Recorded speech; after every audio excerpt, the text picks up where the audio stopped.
Hi, everyone. Welcome to Carla's channel, Heart to Heart Inspiration. Today is Sunday, December 8th, and we have another great segment for everyone. And if you are joining us, we are starting a little bit earlier today because we have a full agenda with Mr. Dave Murphy, and I want to get all of it in. And so while we're waiting for our time to count down a little bit, just going to introduce everyone again. I am Carla J, your host of Heart to Heart Inspiration, Carla's channel, and I am streaming live on YouTube. I can also be found on Facebook at Carla's channel, Heart to Heart Inspiration. All podcast episodes will be uploaded to Spotify. You can also find me on Spotify at Carla's channel, Heart to Heart Inspiration, and also on Instagram. And what we like to do, we like to talk about everything that inspires people. So if you would like to be a guest on the show, please send me an inbox and I will get back to you and we can talk about it more.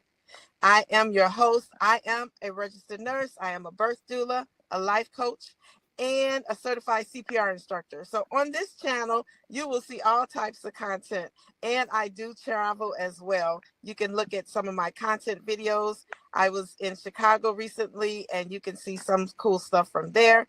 And I'll be traveling again to Las Vegas, and you'll see some cool content there. So with that being said, please give me a like and a subscribe and follow my channel on YouTube or Facebook or Instagram.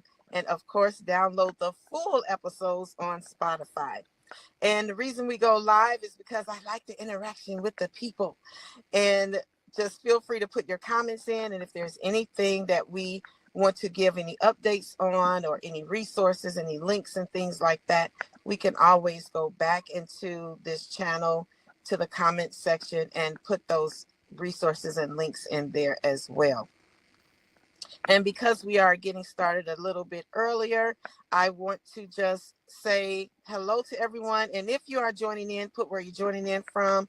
I do see that we do have one person on so far, and we have it scheduled to start in about 8 minutes. So more people should be coming on soon. So about me, just a little bit while we're waiting.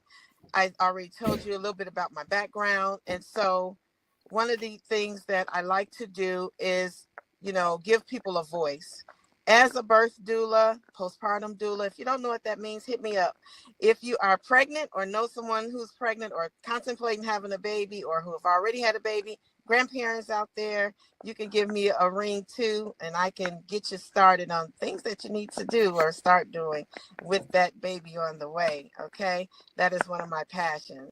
And this here is my ultimate passion, just talking to people. So with no further ado, we're going to get started. I have the pleasure of talking to Mr. Dave Murphy.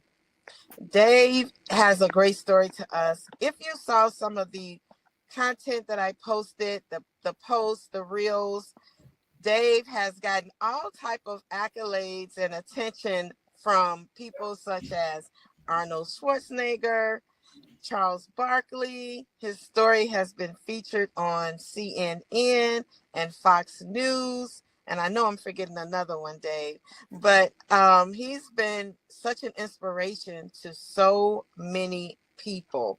And I just want to just first give him a shout out for that, because sometimes we do things and we may wonder, like, I'm doing it for myself and don't really think anything else about it. But what you've done, you've inspired so many people.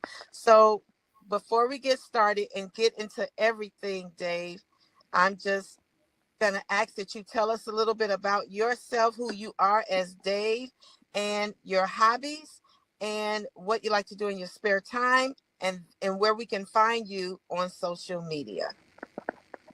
All right. Well, thanks for having me on. I live in a little town just south of Calgary, Alberta, Canada, population 3,800, with the great view of the mountains.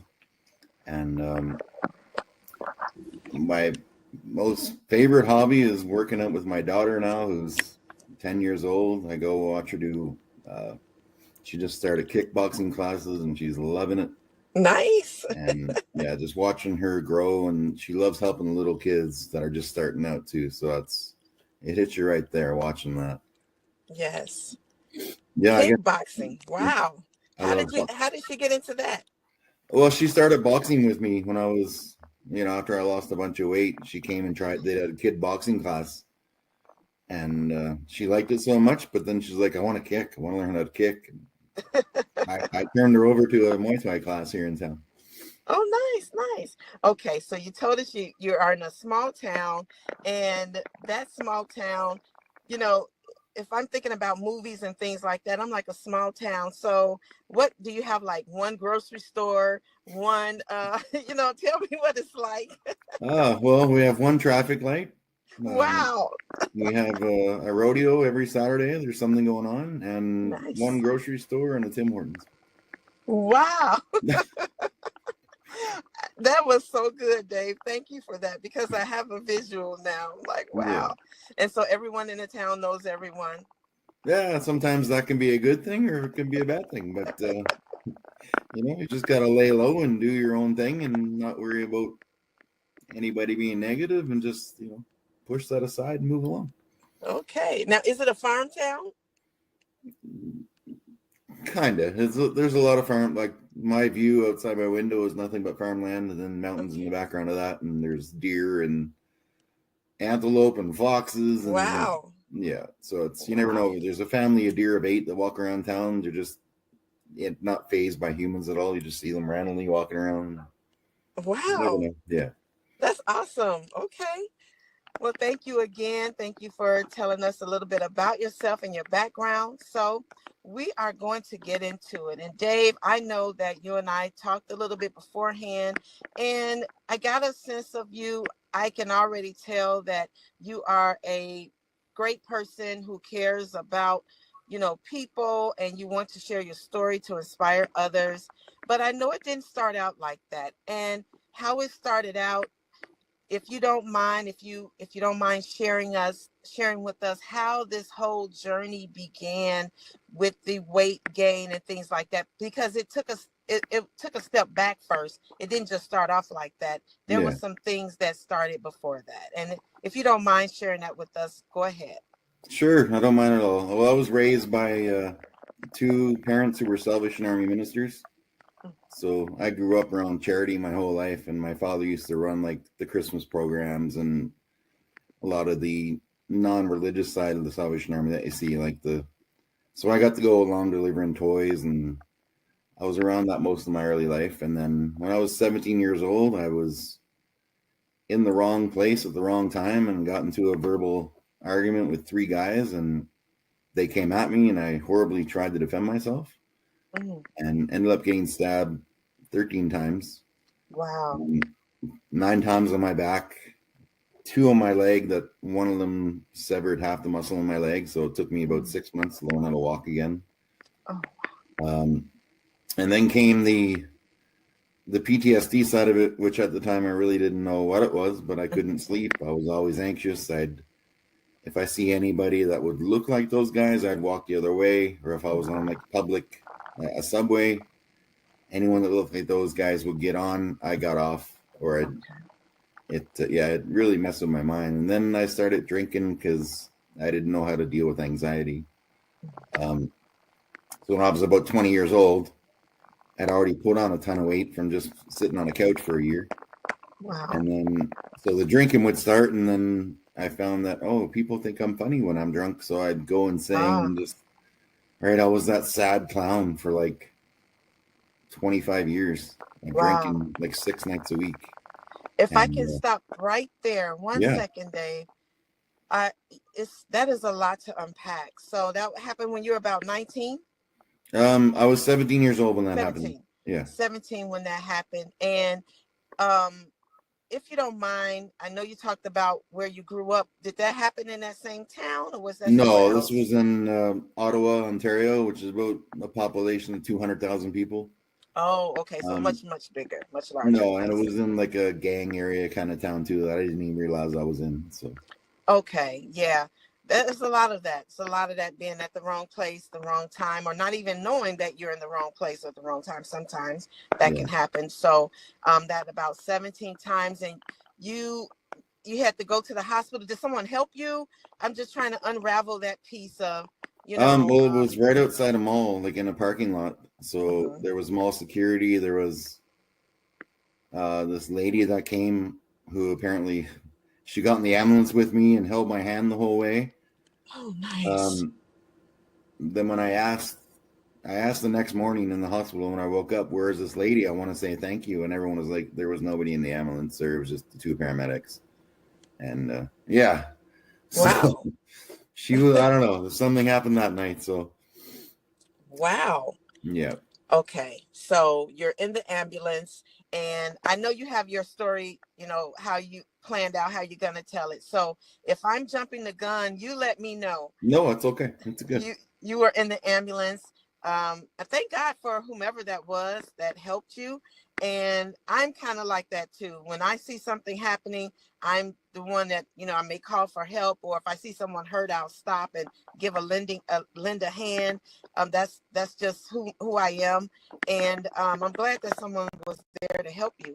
Now the ambulance driver and the people, am I jumping too far ahead, or if you want to go ahead with your story, feel free, because I think I'm like jumping in, but I don't want to go No, too fast.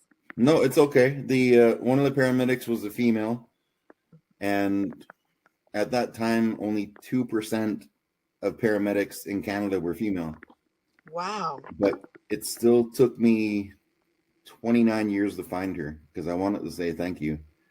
And so I went on Twitter year after year and just go dead end, dead end, dead end. And then last year and a half ago, I Mm-hmm. put out on there, I'm like, this is my final attempt. Here's the details. Here's what happened. And it went viral. And then it ended up on, that's when it got on CNN, Yahoo, Fox. Yeah. Wait, Dave. Wait. Oh my goodness. So first of all, why did you want to find her? Why was it so important to you to thank her?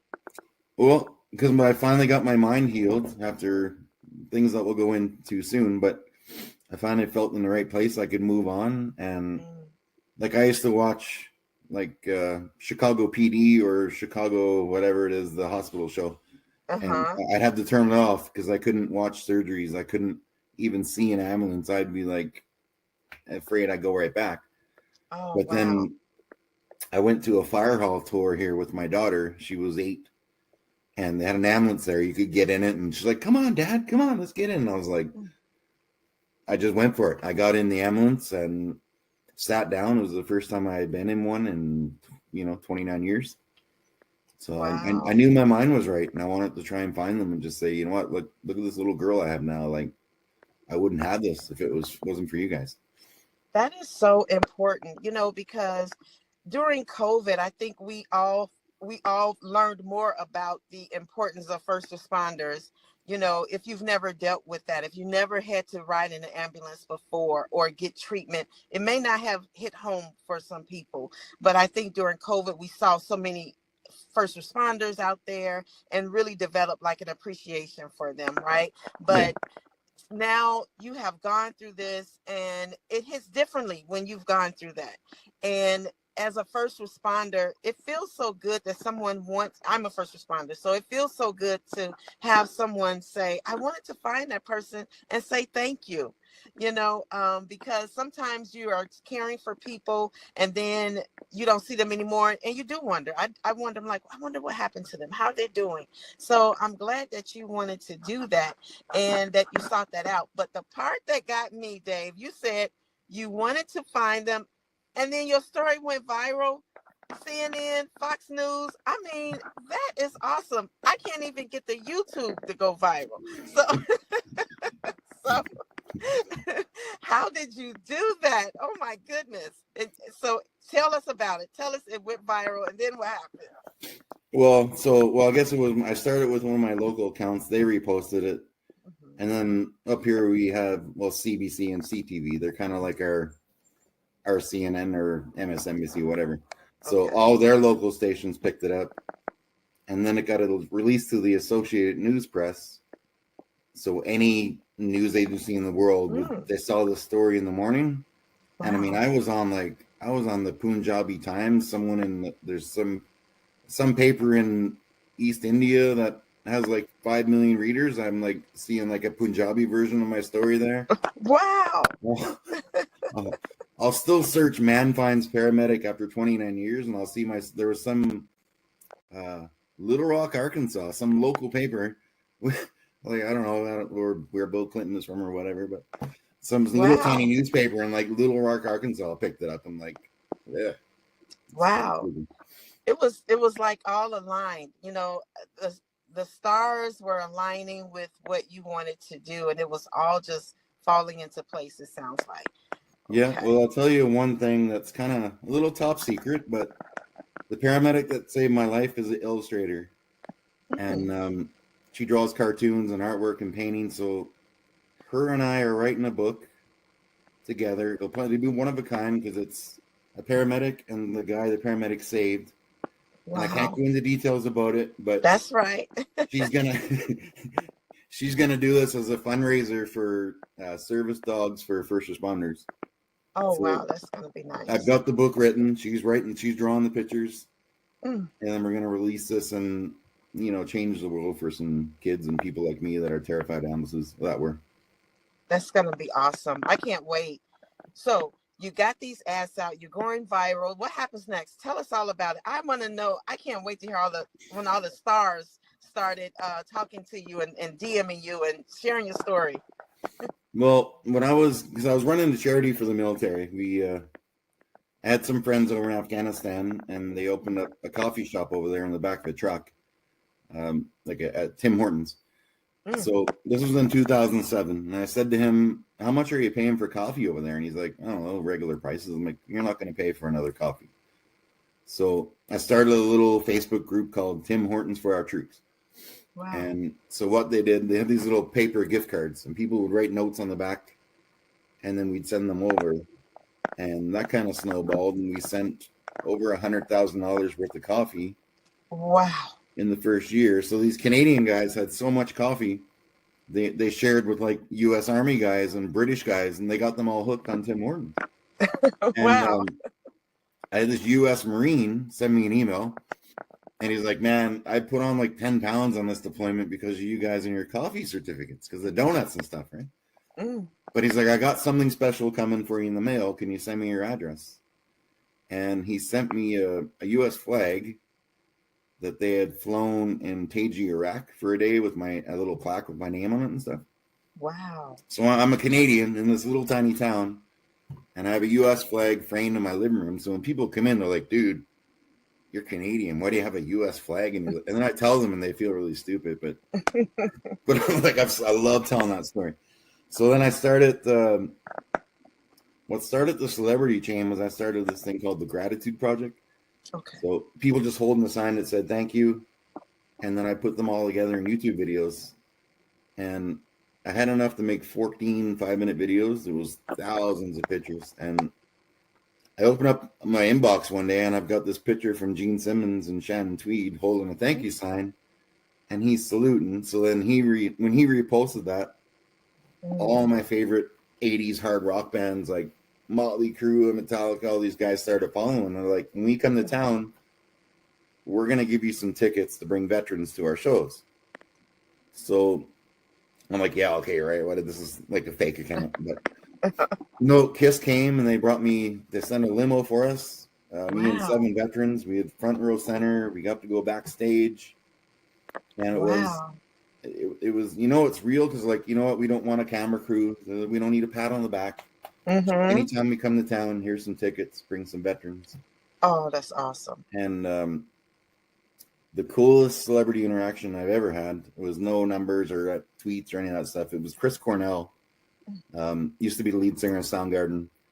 Okay. And so he follows me on Twitter, and I'm like fanboying like a Swiftie that's just got an invite backstage on the Eras tour, right? And Wow. so I send Chris Cornell a message. I'm like, "Listen, I've been a fan of you since I was like 12. If Soundgarden never gets back together, can you send me a couple tickets?" Jokingly. I never Mm-hmm. heard from him. And then 2 years later, Soundgarden announces a Canadian tour. So I'm like, "Oh, okay, here we go." So I get a message from Chris Cornell saying, "How many tickets do you need, brother?" Wow. So he he sent me tickets to those two shows, but then he was coming to do an all acoustic show just in like a concert hall here. Mm-hmm. So he sent me 8 tickets to bring veterans, and Wow. he invited us downstairs before the show. He talked to these guys for 45 minutes about PTSD and what it's like, and um, there was a guy that came with me from a program called Guitars for Vets. So they teach teach guitar lessons to veterans with PTSD. Oh, like a healing, like a part of a Yeah, healing. yeah. Okay, I like And that. so he's like, put me in contact with the director of this charity. And I'm like, okay. But he's like, I want this to be anonymous. I don't need a camera crew. I don't need a check. I don't, this is just. So he sent them $100,000 worth of Yamaha guitars. And he's like, I don't want anything Wow. for it.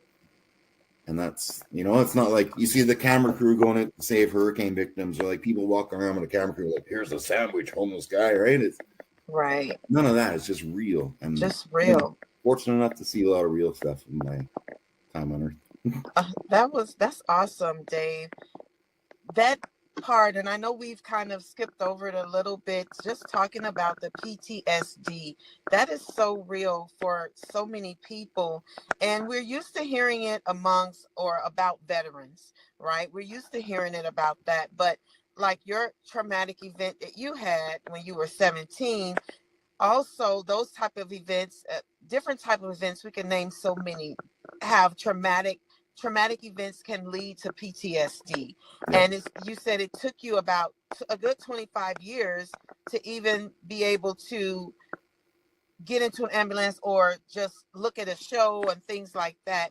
Did you get any help along the way, or you just was figuring it out yourself? How did that look for you during that time? Well, my biggest wake up call. So the 3 guys that attacked me, they were from Somalia. So whenever I'd see anyone that looked like them, I would freak out, panic, all that other stuff. But my ex-wife was 8 months pregnant, and my big wake up call. We were on the 4th floor, so she couldn't do anything. So I'm going up and downstairs with boxes by myself, and there was three Somalian guys that lived in the next apartment over from us. And okay, so these guys start walking towards me when I'm there doing this with the boxes, and I, of course, get defense mode. I'm in my brain. They want to beat the crap out of me. But the one guy looks at me and says, "Hey, you want some help?" Wow. So him and these other 2 guys, they called in 2 other guys, the 2 brothers. So there's 5. There's me with my messed up mind, and these 5 Somalian guys helping me move for an hour. Wow. And that was my big wake up calls. Like, you know what? Everyone's not going to stab you. Everyone's not going to attack you. Okay. And then I went and talked to a professional. That really didn't work out, but it woke me up in my mind and realized, I needed to, before I was about to become a dad, in a month, I needed to get my mind right. So Okay. that was my first big wake up call. Okay. And then I'm sure that's scary. Things happen to us, and you look on it, and it's easy to stereotype or easy to judge, because it's a form of protection, right? You're trying to protect yourself from harm or ongoing harm, or those things that you perceive that could happen. So that's very much understandable. And your baby comes along, your daughter comes along. And how was life during this time? I think before you stated was this the time where you're gaining weight all this time? I still was, but okay. So when my daughter turned, she was about 4.5, Okay. and we were at a playground, and it was only about 50 feet from maybe 100 feet from where we lived. And she's like, "Dad, let's race home. Let's race home. I'll beat you." Because I was almost 392 pounds and having half a muscle in my left leg, I said to her, "Listen, sweetie, Daddy can't run." And her little face, sorry, that was it. I'm like, "This is it, no more," And I lost 100 pounds in a year. I went online and I'm like, "Listen, I'm gonna lose 100 pounds, and I'm gonna donate $1 a pound to charity, because Wow. that for every pound I lose." And then when I hit my goal, all these people were matching me. So that 100 turned into 700, turned into 1,500, turned into $22,000 Wow. from one little post. And so then I kept going. So overall, I was 170 pounds down. Wow. And my best friend who I met 4 years ago, he's a Baptist pastor in my local town here. Hmm. He signed him, me, and my daughter up to do a 5 kilometer run. And I'm like, whoa, man, like, 5K run. Like, I can't run a kilometer without a foot cramp. But we did it. We finished in 42 minutes. Wow. My daughter beat That's me by awesome. 3 seconds, which is not going to happen next time. But she still doesn't let me let that down. So we were sitting around. And I'm like, you know what? We should write a book about this. Wow. Um, so I put out a little post on my local page and said, any illustrators in town want to be part of a special project? Mm. And this lady messaged me. Her daughter's studying to be in art college, little 15-year-old girl. Hmm. So she drew the pictures. I just documented my story right from being giant to doing this 5K. And that one sold about 100 copies in a year. And Wow. any like the little royalties from it, I split between my daughters and the illustrators' education funds. Okay. Well, that's So nice. yeah, and it's That's good. it was the number one bestseller for about 3 weeks, which not quite Taylor Swift numbers, but hey, it's 3 weeks. That was And good. I but the mean, thing is, I met the people that I met through that book. Like, there's a U.S. Navy veteran who picked mhm. up my book. He was 480 pounds. Okay. He had two twin daughters who were 5, and he had a doctor look at them and said, because he was a single dad, and they looked at him and said, "Do you want someone else raising your kids?" And then smarten the hell up. So Wow. he's dropped 320 pounds, Okay. and Kudos. on the same weekend that my daughter did our 5K, he was just doing his first 5K with his twin daughters. Wow. And him and I, we text every day. We'll go on each other's videos and just post little, motivational things to keep us in check. Mm-hmm.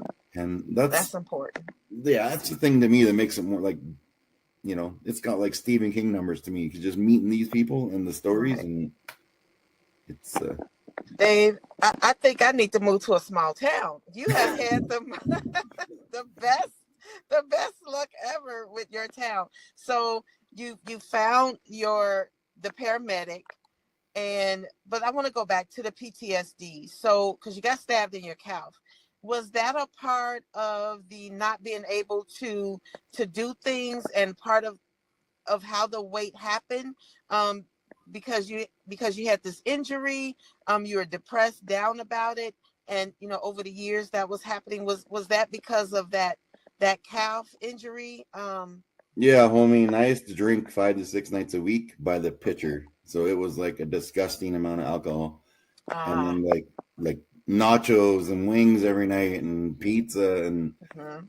I used to sit down and watch the show The Biggest Loser while eating a family meal from KFC. I'm like, oh, someday that'll be me, chicken wing in my mouth. But, Right.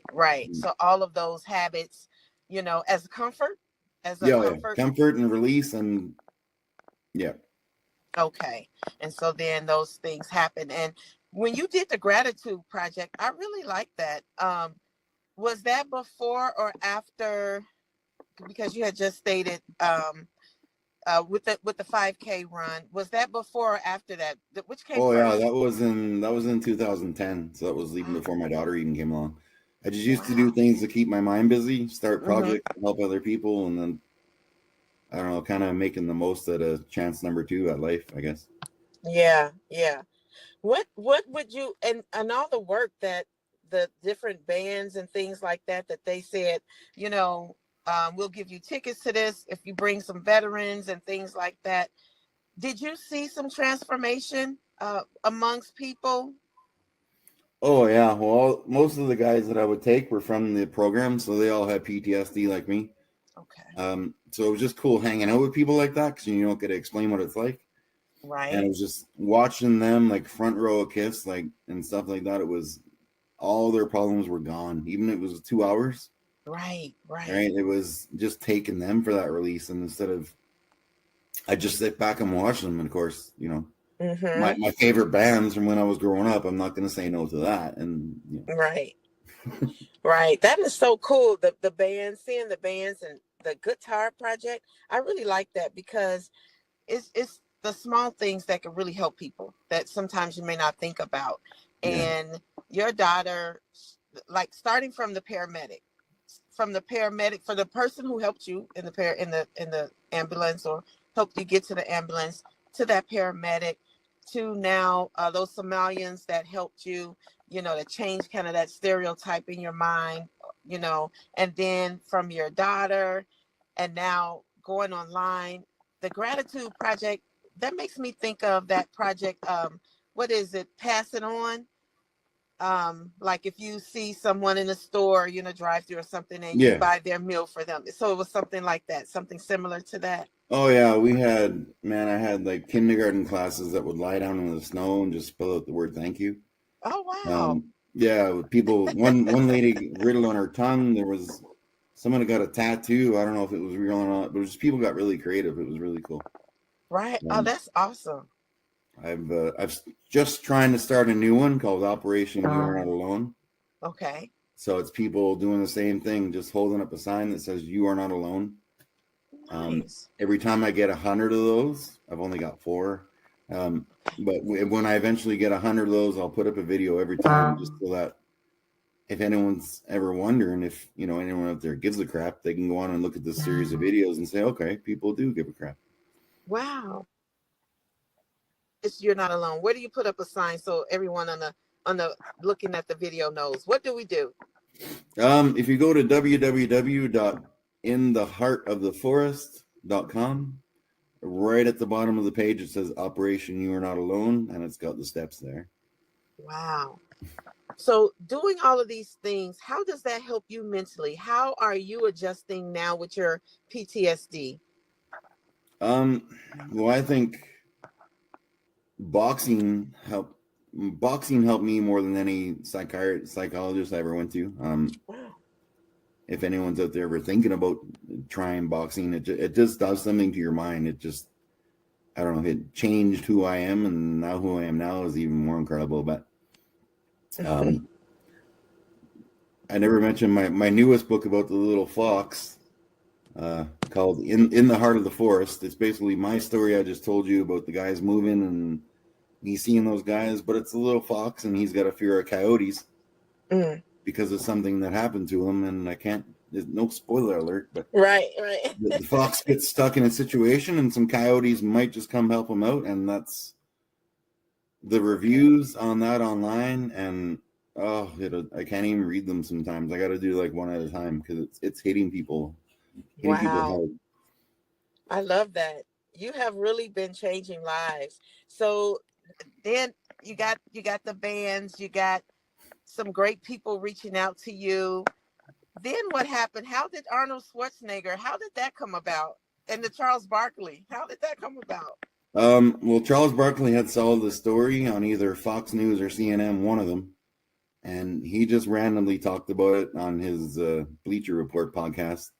Wow. And the coolest thing was when he's talking about the story and he looks down at his arms like he was talking to this guy Ernie, NBA guy, and he's Uh-huh. like, "It gives me chills, Ernie. This guy gives me chills." And to hear that, like, I'm a hockey and football guy, but I've only really watched basketball when the Raptors were in it that year. Okay. But I mean, I know I watched the Dream Team back whenever that was the Olympics and Michael Jordan. But I'm just to So you hear knew who Charles. Charles Barkley I know who was. Charles Barkley is, yeah, and I watch his golf swing and just cringe. But he, if you've never seen his golf swing, anyone watching, you got to look that up. But yeah, How did you no, find out about it? How did you find out about that he had talked about you? his producer reached out to me on Twitter, well, Oh, X, whatever it nice. is now, and last week they just sent the follow up request about. Okay. So me and my daughter sent him a little clip about my new book here. Oh, nice. So yeah, this little guy here. Oh, nice. Okay. So this was drawn by a lady that lives in my town. And when you look at the pictures, it's like it's actually drawn right on the page. Right. It's so different and special. But Arnold Schwarzenegger had just seen a post about, because I put a picture up with me and my daughter when I was like almost 400 pounds. Mm-hmm. And next to that is a picture of the first time we worked out together at the gym. Okay. And I got somebody tweeted it to him, and then he reposted it, and that post had 9.2 million views. Wow. And That yeah, is awesome. yeah. You are changing lives, my friend, and it is awesome. How does your daughter take in all of this? How is she doing? I know you said she's in kickboxing. Yeah, she's doing kickboxing now, and she got asked if she wanted to move up to the next level because she's picking it up really fast. But she's like, no, Dad, I like helping the new kids and being the demo, and it's like watching a little mini me over in the corner. It's pretty special. But Oh, yeah, she's sometimes she gets a little like I don't do too much like when Arnold Schwarzenegger posted and everything went viral in the hmm, media interviews. The only interview I let her do was with CTV Ottawa okay, because we did a live Zoom with the paramedic that saved my life and her, okay. and they have a special bond too. They're both painters, so Oh, nice. they've exchanged artwork and sent it to each other. Okay. Um, yeah, and she still texts me like every second day. We check in with each other, so it's all right. Oh, that's good. So to wrap us up, Dave, what would you say to someone today who may be listening, who is struggling with PTSD? Um, one of my very close military friends he's done 9 tours. He was the first Wow. veteran to speak out about PTSD. He said to me one day, just because the past taps you on the shoulder, it doesn't mean you have to turn around and look. Oh, wow. Yeah, so that he's a Wow. character. He's the wise old owl in this book that has a chat with the coyote. So he was pretty pumped because he was an owl in my book. But That is that's awesome. I like yeah. that.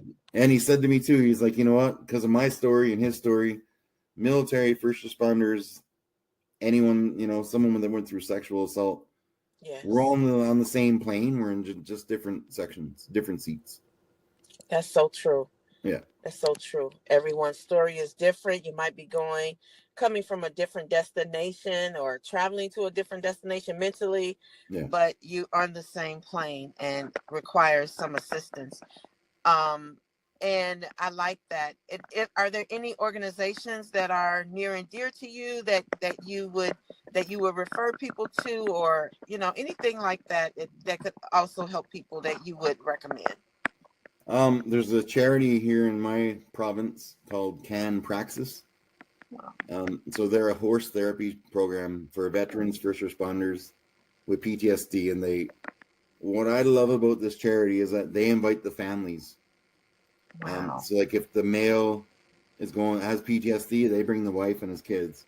Okay. If it's a female first responder with PTSD, they bring their husband, wife, whatever, and their family, and Okay. because it trains them how to cope with someone that has PTSD. Yes. All right. I mean, Yes. I was with someone for over 12 years that thought my story was fake, and I didn't have a soul to talk to except my dog. Right. Um, but something really cool from this book, I got to tell the story before I go. Yes. Um, so my little town of 3,800 people. Okay, I get a review on this book Hmm. from a lady around my age. Doesn't have kids, but bought the children's book. And the review she left was so beautiful and heartwarming.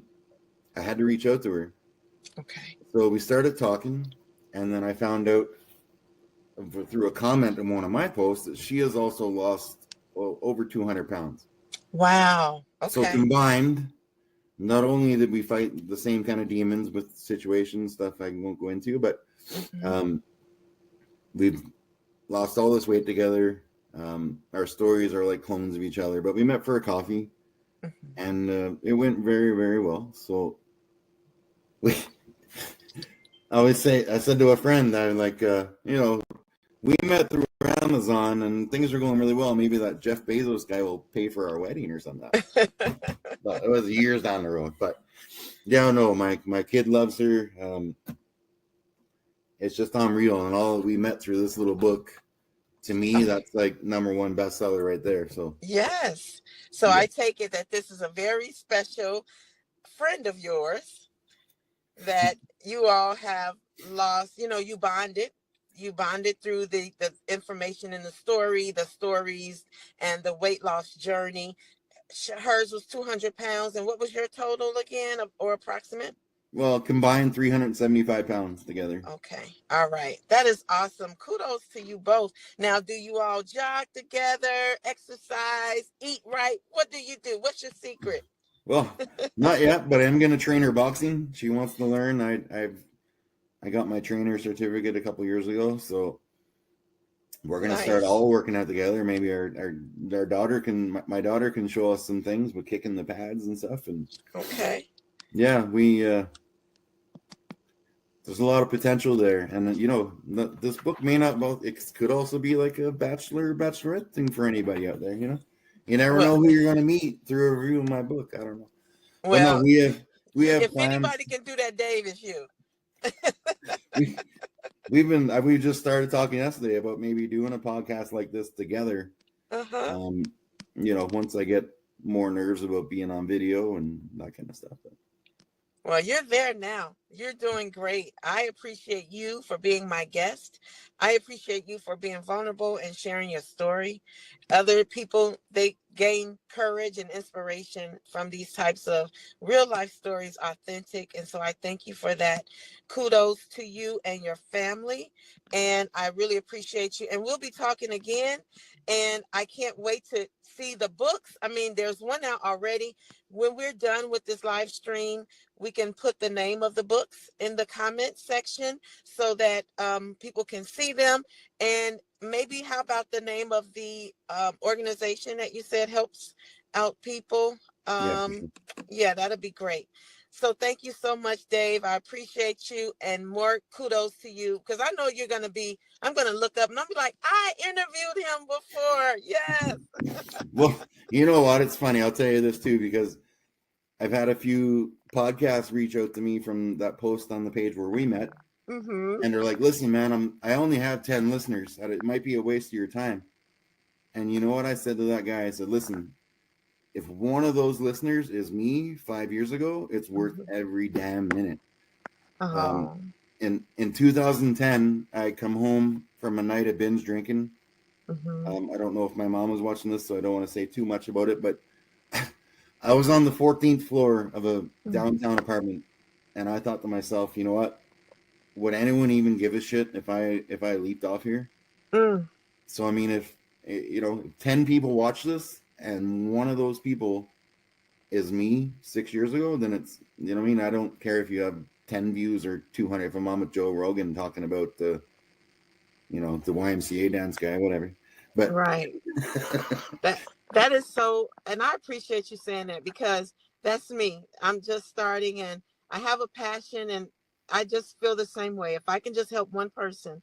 But what you said is so profound, Dave, that would anybody give a shit if I did that? And that's what so many people feel yeah, sometimes, and just to encourage someone, give them hope and resources is awesome. I appreciate you sharing that. And there's so much more we can get into, right? So maybe we'll have to have a part two. And I maybe appreciate, yes, I maybe with appreciate my you. maybe with my sidekick hiding over there. Who knows? Yeah, yes. She'll get there. She'll get there. But thank you so much, both of you all, and you all have a great night. And just want to encourage everyone out there, if you need help, if you are thinking about suicide or life is just getting too hard, you can call the National Suicide Line at 988. And there's also resources that you can call, the NAME, NAME, and there's another one, AAFSP, but I'll put them in the links section as well. And because we just want you to know that your life matters, right, Dave? Your life matters. And so it may not look like it right now. It may take 20 years, like Dave stated, but your life matters. All the things that are happening in between, it matters, and it helps to create a great story and a great testimony. So thank you so much, Dave. And with that, good night. Thank you again. Thank Bye you. Thank you bye. for having me on.